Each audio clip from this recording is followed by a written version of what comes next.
ବର୍ତ୍ତମାନ ପାଇଁ ଉତ୍କର୍ଷ ଓଡ଼ିଶା ପାଇଁ ଭିଭିଆଇ ମାନେ ଆସୁଛନ୍ତି, ମୋଦି ଆସୁଛନ୍ତି, ତା ସହିତ କିଛି ଇଣ୍ଡଷ୍ଟ୍ରିଆଲ ଉତ୍କର୍ଷ ଓଡ଼ିଶା ଏବଂ ମେକ୍ ଇନ୍ ଓଡ଼ିଶା ପାଇଁ ମୋଦି ଘୋଷଣା କରିଛନ୍ତି 5,00,000 କୋଟି ବିନିଯୋଗ ଓଡ଼ିଶାରେ। ଏଠି ଯେଉଁମାନେ ଆସିଛନ୍ତି କମ୍ବାରଶାଳ ତାଙ୍କର ଅଛି ନା ନାହିଁ ସନ୍ଦେହ। ଏଠି ଟାଟା ହେଇଛି, ବିର୍ଲା ଆସିଛି, ବିର୍ଲା ଆସିନି। ନାଇଁ ସେ ଚୁଗୁଡ଼ି ତାର ଗୋଟେ ହେଉଛି କମ୍ବାରଶାଳ।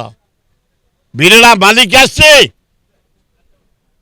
ଆଦାନୀ ଆଇছে, ଅମ୍ବାନୀ ଆଇছে, ଟାଟା আসছে, ବାଜାଜ আসছে। ଏ କମାରଶାଳ କେତେଟା ଆଇଛନ୍ତି ମାଲିକ। ସେ କ'ଣ 5,00,000 କୋଟି ଏଠି ବିନିଯୋଗ କରିବେ? ଗୋଟେ ଡ୍ରାମା ଚାଲିଛି, ପ୍ରହସନ ଚାଲିଛି।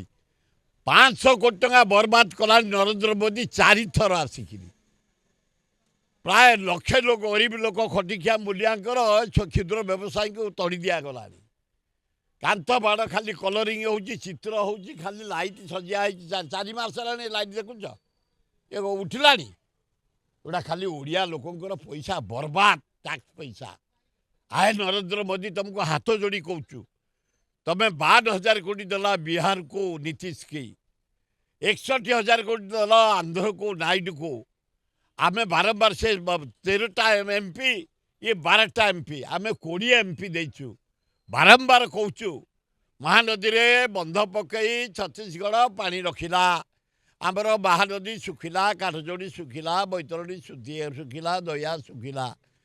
ତଳେ ଯଦି ଗୋଟେ 20,000 କୋଟି ଟଙ୍କାରେ ବନ୍ଧ ପକାଇଦେବା, 80 ଭାଗେ ଓଡ଼ିଶାବାସୀ ଆମେ ବଞ୍ଚିଯିବୁ। ହାତ ଯୋଡ଼ି କହୁଛୁ, ତୁମେ ଆସିଛ, 4 ଥର ଆଇଲଣି। ଆମର ହାରାରେ 500 କୋଟି ଟଙ୍କା ଓଡ଼ିଶା ଗରିବ ଲୋକଙ୍କର ତୁମେ ବର୍ବାଦ କରିସାରିଲଣି। ଘୋଷଣା କରିଦେଇ ଯାଅ। ସେ ଶିଳ୍ପ କେତେବେଳେ ହେବ, କ'ଣ ହେବ? ଶିଳ୍ପ ବେଳକୁ ତୁମେ ଥବ ନା ନାହିଁ ସନ୍ଦେହ, କି ମୋହନ ଥବ ନା ନାହିଁ ସନ୍ଦେହ। ତୁରନ୍ତ ବନ୍ଧଟେ ପକାଇଦିଅ, ଆମେ ଚାଷୀମାନେ ବଞ୍ଚିଯାଉ, ଭଲ ହେବ।